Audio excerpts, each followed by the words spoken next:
My name is Rob. I am the drummer of We Are Augustines. My name is Eric. I am one of the musicians in We Are Augustines.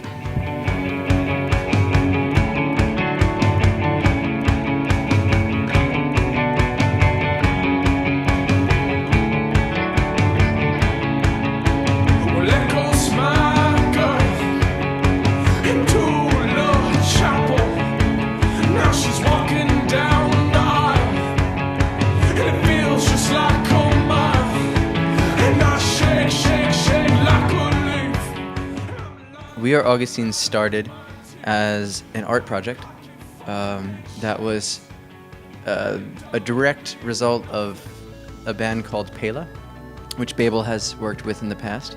Baeble existed for many years, and we traversed many terrains, and we didn't make it over the final hurdle. We ended up breaking up. Before we broke up, we started a record. The we that I keep mentioning is Billy, the singer, and myself. And then after the band broke up, we went through a long, drawn-out period of figuring out what we were going to do with our lives, and decided that we were going to finish the record that we started in Baeble. And rather than treating it as a traditional band and getting gigs and doing all this stuff, we treated it as an art project, finished the record, and decided that we were going to put all of our energy into video and everything, and then figure out how to present the record and the story behind the record to the world. And then we got an opportunity to do a tour in the UK, and we needed a drummer, and that's when we met Rob. And after meeting Rob is when the band actually went from a project to a band. They were looking for a drummer. They couldn't find, sexy, talented, funny drummer until they found me.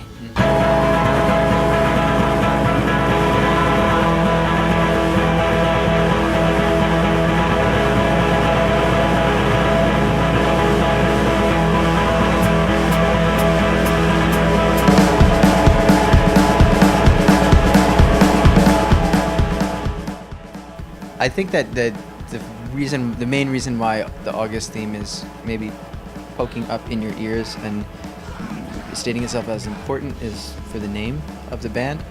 And the reason why that exists is because Billy and I, his birthday is the day before mine, and Baeble, I think, broke up in August. We Are Augustines, like when we decided to go from a total abyss of not knowing what to do with our lives into focusing and saying, okay, this is what we're going to do. It was August, and Billy's brother James, he shared the same birthday as Billy, and which is August. So there are a lot of consistent August themes that come up. Even a lot of people come up to us and ask questions about like the Saint Augustine and what the connection is there. And to be completely honest, it was a bit of it wasn't intentional. It wasn't related to the saint. But what was nice is I don't know much about him, to be honest, and I've been reading up a little bit to try and not look like an idiot in interviews. But the one thing that I've found the most of, because it seems to be what he's maybe not most known for, but very known for, is his quotes. And the quotes are actually pretty powerful quotes. If you're religious or not, doesn't matter. Like they're great quotes. So that's a nice association.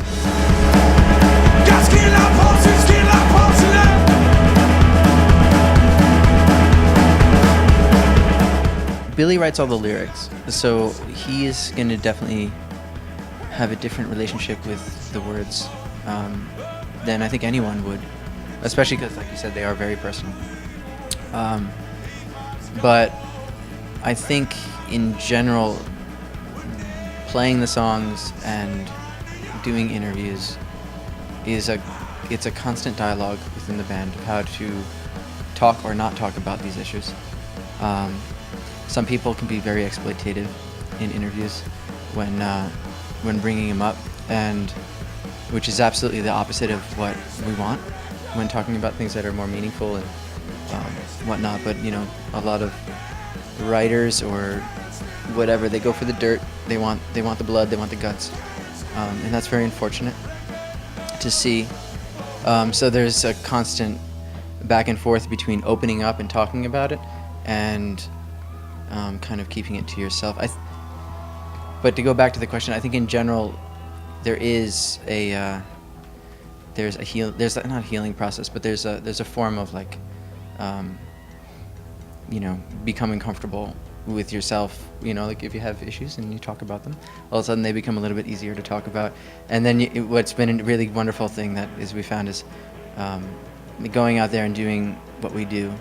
A lot of people have started to reach out via email, via after shows, coming up to us and really deeply connecting with kind of the deeper side of the record. And it's been helpful for them on some level to see us do what we're doing.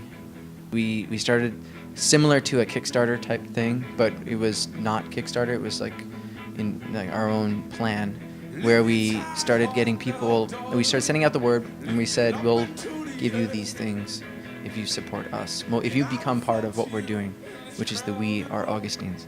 If you become an Augustine, if you become part of us, then then we can continue to do what we do, and that we can put this music out. And people from all over the world started sending us money, and that money went to finish the recording, it went to finish the mastering of the record, it went to finish our website, it went to support our first tour that we did in a car.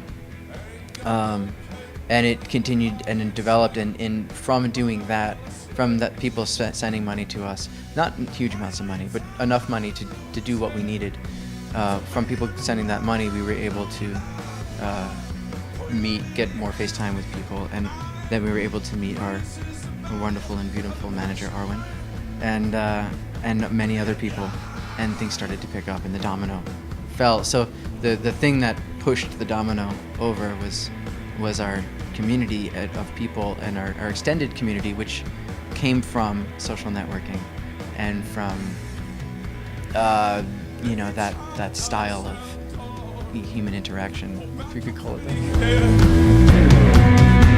As long as my heart keeps pumping blood, ain't gonna disappear.